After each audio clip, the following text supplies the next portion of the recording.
Terima kasih Anda masih bersama kami dalam Sapa Indonesia Pagi. Saudara, Kementerian Komunikasi dan Informatika menyatakan telah mencoba kunci yang diberikan kelompok peretas BrainChipper untuk membuka Pusat Data Nasional Sementara atau PDNS.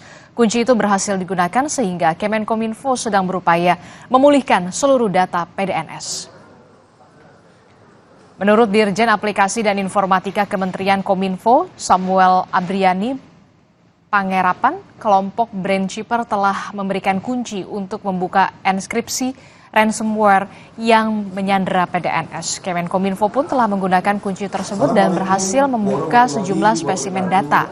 Namun Kemenkominfo belum mengetahui apakah semua file ini bisa dibuka dengan kunci yang diberikan kelompok peretas.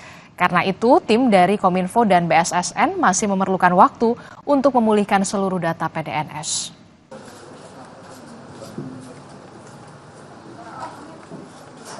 Kami juga mendapatkan, tapi ini kerjaan lagi dikerjakan dan kita sudah coba di spesimen kita memang berhasil dibuka, tapi kita belum tahu karena kan dikunci banyak.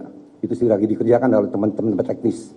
Yang saya sampaikan, saya dilaporkan kuncinya bisa dipakai, tapi ya maka itu aja di contoh spesimen yang kita dapat. Apa itu spesimen? Waktu itu kita mengambil data, waktu itu bisa berhasil mengambil data. Nah, data ini yang ditunjuk ini kita cobain kunci itu yang dilaporkan. Lebihnya nanti tolong nanyakan dari tim dari, nanti ada waktunya untuk dijelaskan secara teknis ya.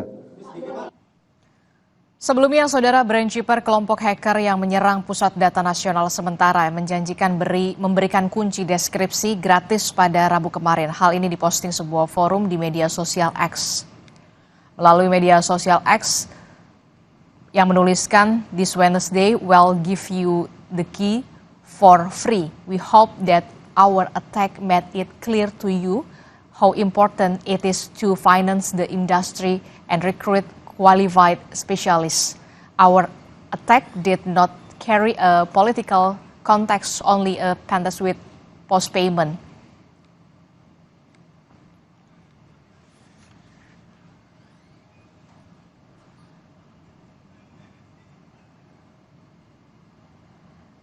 Artinya, Saudara, Rabu hari ini kami akan memberi Anda kunci secara gratis. Kami berharap serangan ini menjelaskan betapa pentingnya membiayai industri dan juga merekrut spesialis yang memenuhi syarat. Serangan kami tidak memiliki muatan politis, hanya sebatas penetration testing, diakhiri dengan pembayaran. Kami memohon maaf kepada warga negara Indonesia karena mempengaruhi semua pihak.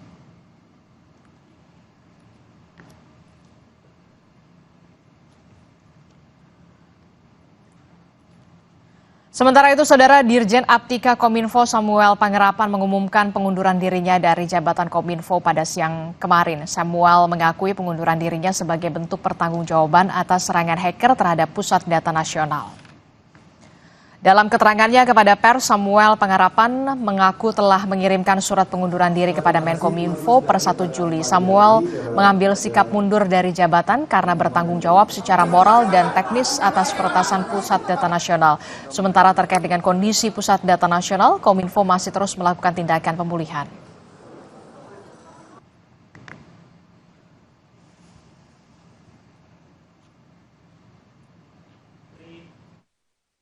Per tanggal 1 Juli kemarin, saya sudah mengajukan pengunduran diri saya secara lisan dan suratnya sudah saya serahkan kemarin.